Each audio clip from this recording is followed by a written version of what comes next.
Hey everyone, how you doing? Welcome back to Upgrades Explained, I guess. Yeah, I went ahead and decided to remake these videos too. Sue me. Anyways, today we're talking about the two plant legendary upgrades in Battle for Neighborville, those being Shogun-Guard and Thorn Apart. So, without any further ado, let's get right into it.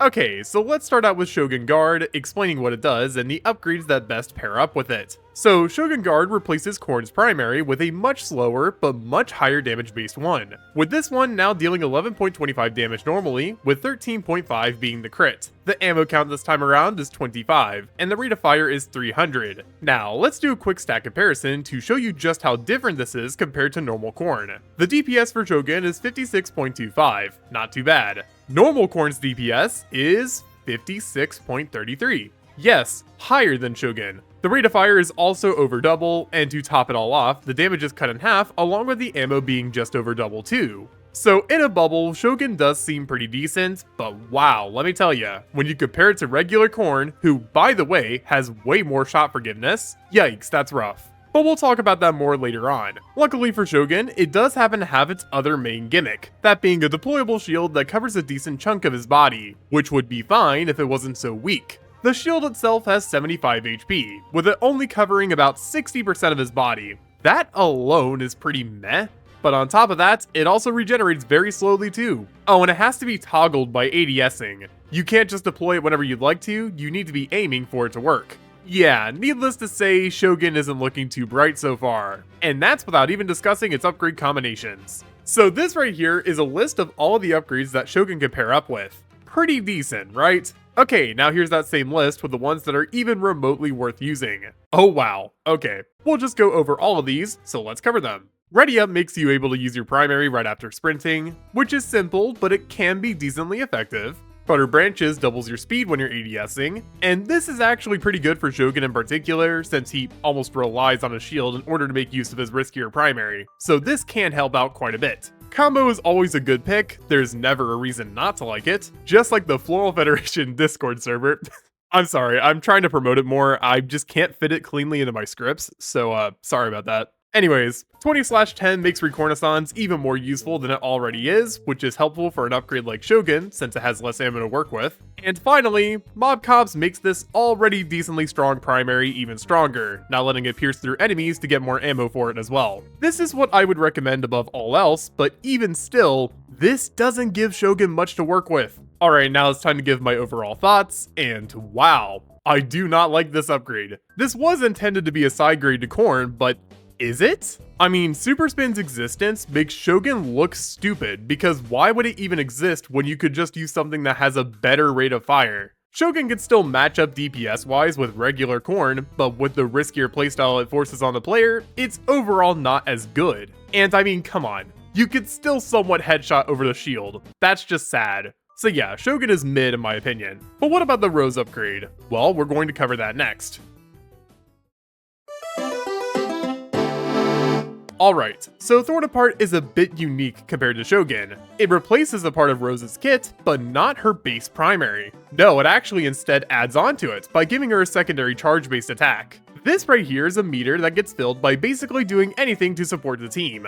Revives, Goatifications, Jinxes, and speed buffing with Arcade Enigma all fill the meter, and the more bars that are filled, the more orbs you get. The meter also fills up on its own, but it is not very quick, I'll tell you that much. Anyways, for the orbs themselves, they each do 20 damage, so a full bar deals 100 damage. Now, to compensate for that insanity, there's a couple of conditions here. First of all, you can't aim anymore, and with this attack, you just press the aiming button to use it. Also, this is a homing attack, and that means that it has all the BFN homing issues, like missing a point blank and long encounters. So yeah, it might be solid, but there is some smaller issues that might be problematic to some. So with all of that being said, what are Thorn Apart's upgrade options? Well, this bunch is decent, I guess. Ooh, yeah, there's not much to work with. And if we account for viability, okay, looking at this makes me sad, but let's discuss these anyways. First up, we have the pairing of Refreshing Revive and Super Savior, which is unironically a really good pairing for Rose in particular. It's not crazy, but it doesn't necessarily need to be.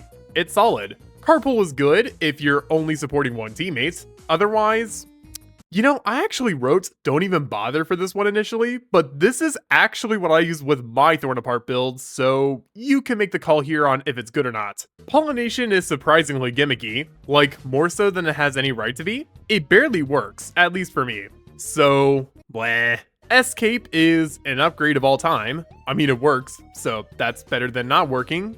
But again, bleh. And finally, Revive Reward is actually really good. This is one of the best upgrades to pick, especially if you revive people. And that's it for Thorn Apart. Yikes. I'm gonna be real with you, her upgrade combinations are super limited. And that's kind of a bummer, because I actually like this upgrade a lot. In theory. Yeah, unfortunately, the fact that this upgrade even exists says a lot about Rose and BFN. Just think about it like this. Rose is a support character that doesn't get rewarded for supporting, besides getting an occasional free pick or two. And this upgrade does help with making her feel more useful, but it's just not enough if I'm going to be honest. I think this upgrade more so makes me hate Rose than like her, because it wouldn't exist in a world where Rose was actually designed thoughtfully. And with that being said, that is the 2 legendary plan upgrades covered. Yeesh, these are depressing, aren't they? Sorry, I have no reason to hold back my opinion on these upgrades, and these ones really suck. I gave them way too much credit in my original videos. At the very least, Thorn Apart is pretty decent, but that's about it. That's my opinion. Also, real quick, one big shout out to both Gravitry and Aldenity for Omens for being $5 supporters of my channel. Thank you both so much, that means a lot to me. And if you're new around here and you like what you saw, then maybe consider subscribing too. It helps me out a ton, and you get to see me ramble more about BFN, so it's a win-win. And as for me, I've got some upgrades to make, so I'll see you guys in my next video. Peace.